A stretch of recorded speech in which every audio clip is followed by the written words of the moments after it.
Katulad nito, mga kababayan, ano yung sunod, Kent? Ito, UC Claire Castro. Ano yung kay UC Claire Castro, Kent? Ito na, mga kababayan. Yung kay UC Claire Castro, diba? Kaya nga ako nakatanggap ng pang-medical. Sabi ni Doroteo, ayan, mega love shoutout po, Luperte. Ayan, Sir Benji Oy ng Sirisa Por, hello po. Ma'am Aurelia Soriano and kay Imelda Castro, hello po. Ito mga kababayan, itong kay UC Claire Castro. Kung naalala ninyo mga kababayan, si UC Claire Castro ay binantaan po ni Trixie Cruz Angeles, no? Ni Luminous Kemirot Keme, na ang sabi niya, kapag bumaba na daw ang amo ni UC or di kaya ilaglag siya ng amo niya, appendix lang daw ang walang latay.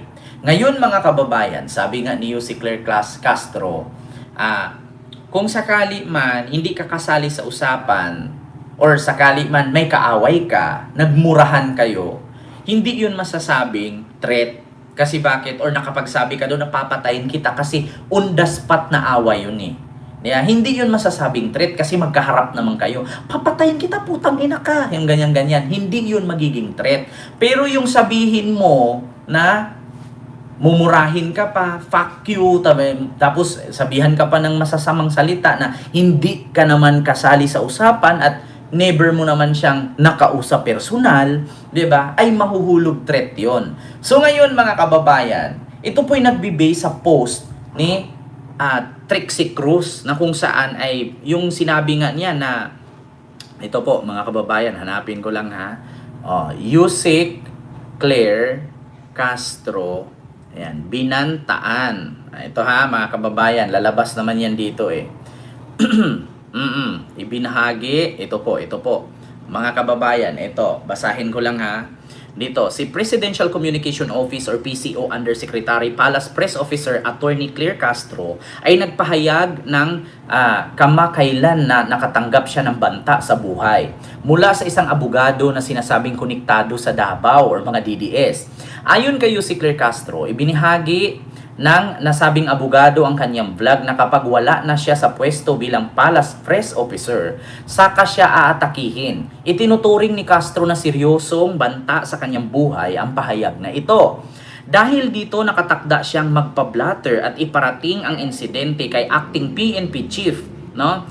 General Melincio Nartatis, maaari rin niyang maging batayan ang pahayag na iyon para sa disbarment ng nasabing abogado. Ang pangyayaring ito ay naganap sa gitna ng mga patutsada at banatan sa politika sa pagitan ng Administrasyong Marcos at Vice President Sara Duterte, kung saan aktibong tagapagtanggol ng palasyo si UC Claire Castro.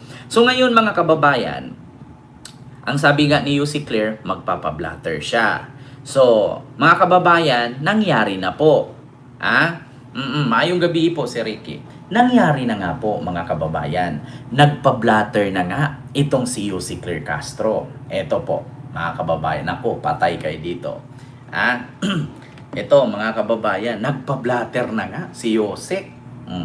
Pakinggan ninyo. Take note mga kababayan, hindi lang sa PNP, pati sa NBI.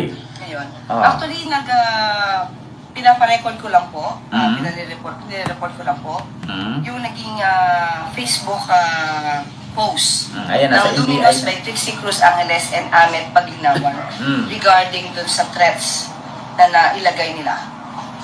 Ito yung address sa akin. Sinabi kasi nila na kapag nilaglag ka ng humans mo, appendix at coccyx mo lang ang walang lakay, resulta ng mga pinagagawa mo.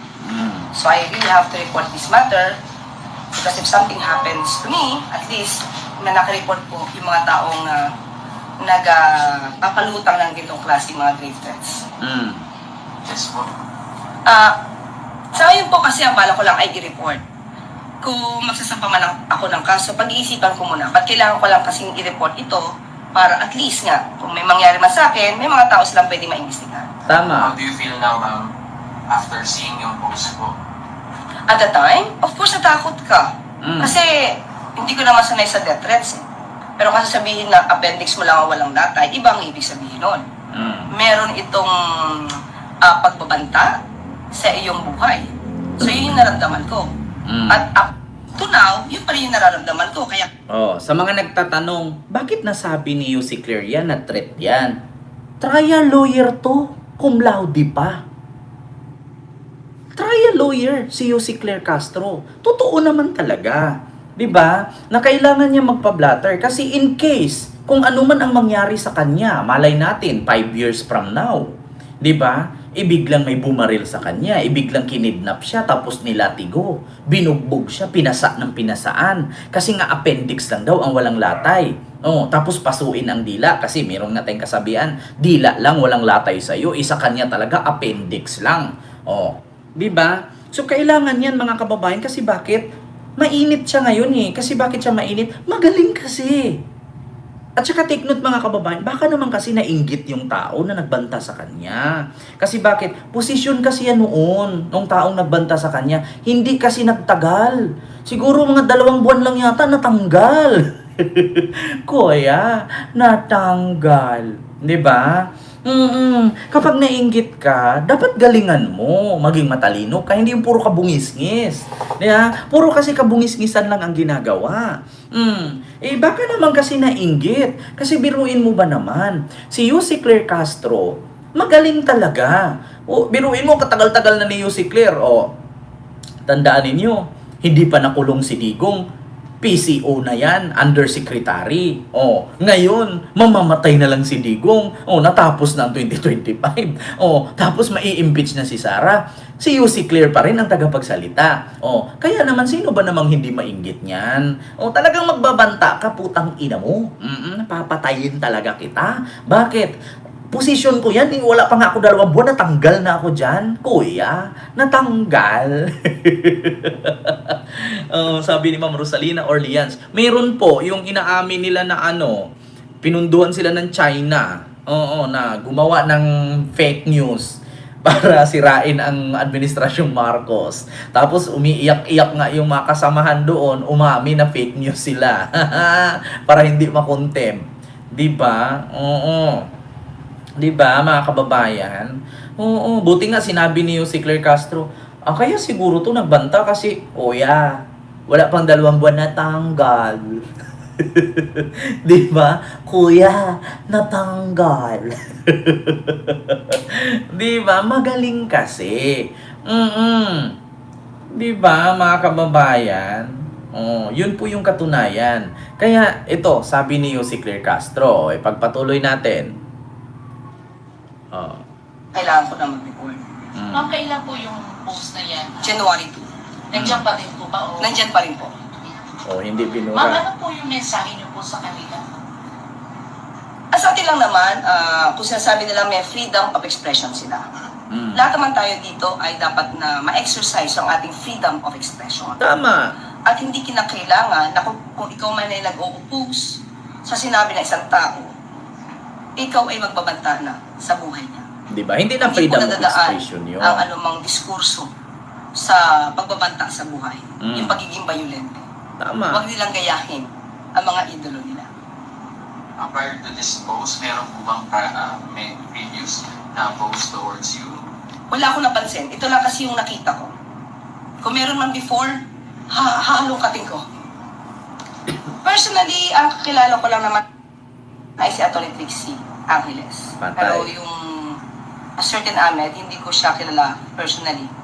At nagkataon lang, inaako naman yata nitong si Ahmed pagdinawan yung kanyang post, but it happens kasi na itong Facebook account ay sa kanila pareho nakapangalan. So, I really have to report on this.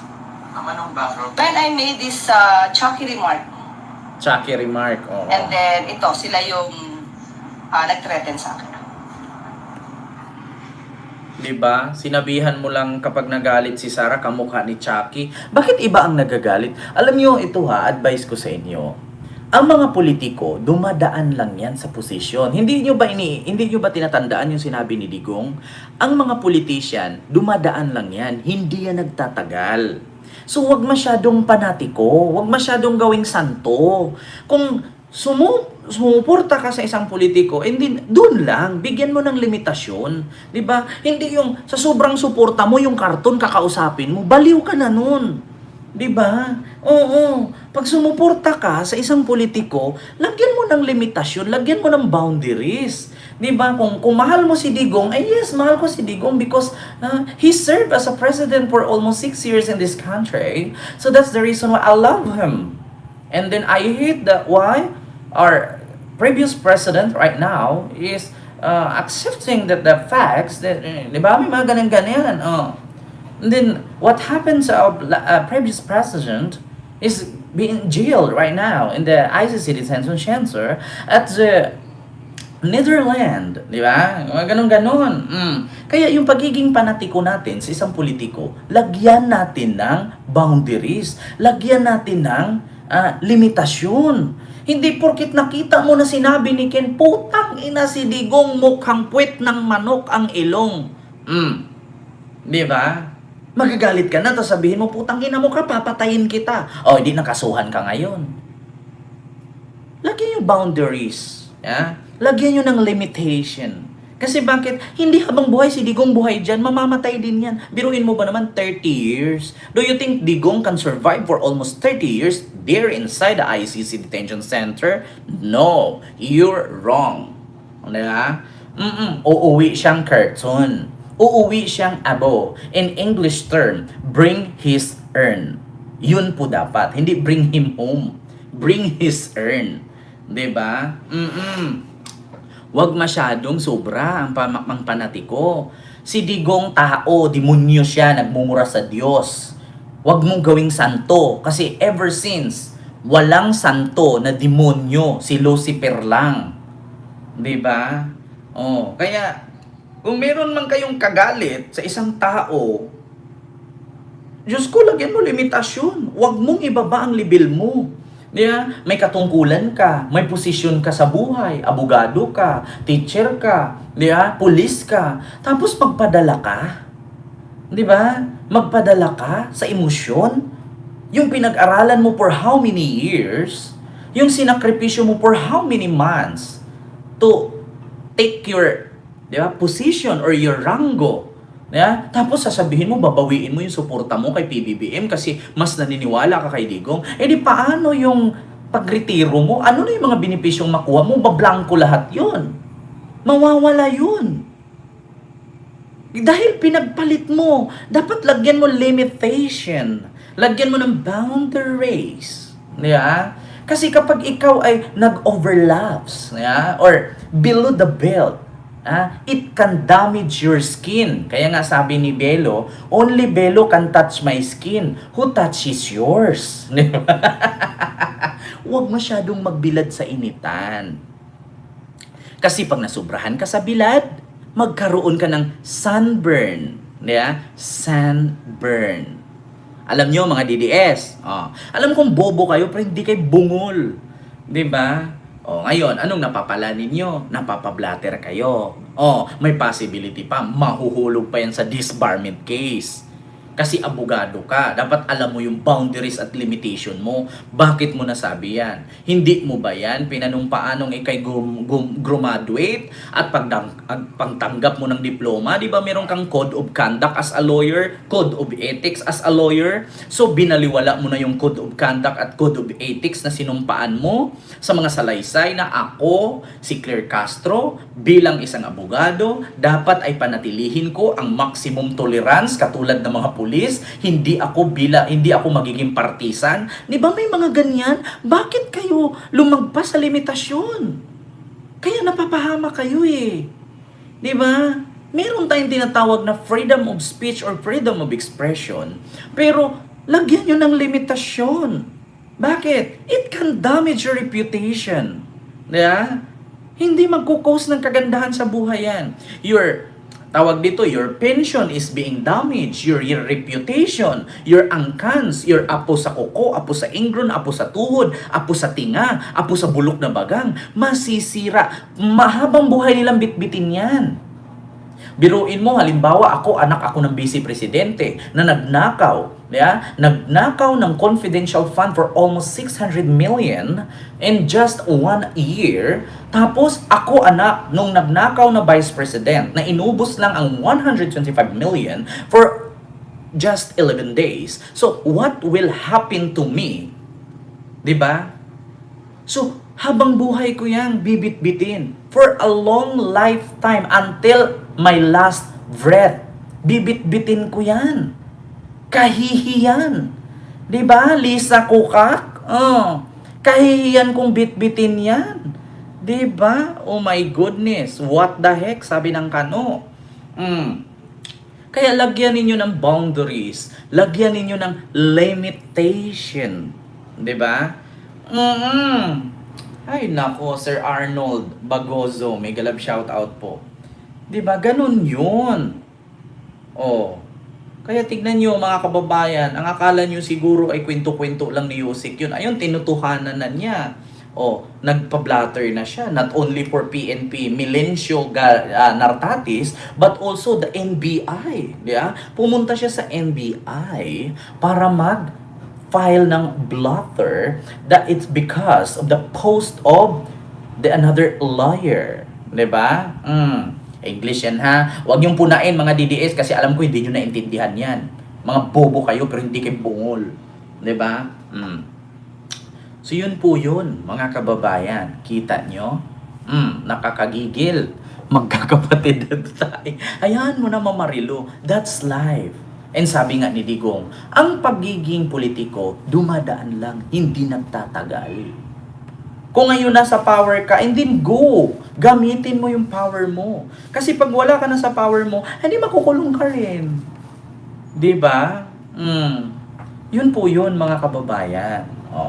So, alam nyo na. Mga kababayan. Suportado na ni PBBM ang impeachment ni Sara. Kung noon sa unang impeachment complaint laban sa kanya, sabi ni PBBM, hindi makapagpabago ng buhay ng bawat Pilipino kung ipapa-impeach natin siya. Bakit? Kung ngayon ba ma-impeach si Sara, yayaman ka ba? Di ba hindi? Yan dapat ang iniisip ng mga DDS. Si Digong ba, pag napauwi din yung magbago ba ang buhay mo? Di ba manatili ka pa rin pangit, pango, inutil, uto-uto, manyakis, patay gutom, mahirap? Di ba? Bobo? Kaya nga ang sabi ni PBBM noon, hindi nakakabago ng buhay.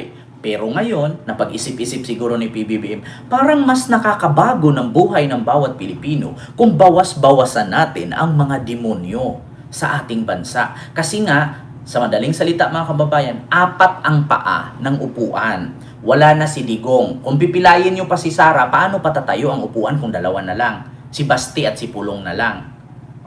So hindi na makakatayo ang baka, kalabaw, kambing, kabayo, baboy. Kung 2 lang ang paa. Okay lang kung 2 kamay or sa unahan ang nawala. Pwede pang tumayo yung sa likuran. Paano kung sa likuran nga ang nawala? So saan ka nakakita ng bakang gumagapang? Di ngayon nasugat yung tiyan nun. Diba? Kung kamay na lang niya, unahan na, paa na lang ang natitira. Mahirap po talaga mga kababayan. Sa mga DDS na hindi nakaintindi, ang isang bahay, ang pundasyon ng bahay ay haligi. Kung ang bahay mo ay kubo, 4 ang haligi niyan. 4. 4 nakatayo. Ang bahay kubo, kung mapilayan ng 2 haligi yan, matutumba yan. Masisira ang kubo. Maliban na lang kung concrete ang bahay mo. Ma-outbalance po, sabi ni Ma'am Audrina Malo. Diba? Kaya, sa mga Duterte, 4 po talaga sila. Pulong, Baste, Sara, Digong. Nakulong si Digong. Susunod si Sara. Isusunod si Pulong. Ngayon, sabihin natin 3. Mai-impeach si Sara, 2 na lang. Kakasuhan pa ni Trillanes dahil sa 51 billion flood control. Natitira si Baste. Anong gagawin ni Baste? O ultimate boxing nga, lumilipad ng Singapore, ayaw pumayag. Di ba? So wala na. And that's the reason why the Duterte is alarming right now. Ano na sila? Kabado na sila. Kasi bakit? Ramdam nila na si PBBM sinusuportahan na itong impeachment. Diba? Ganun po yun, mga kababayan. So, yun lang po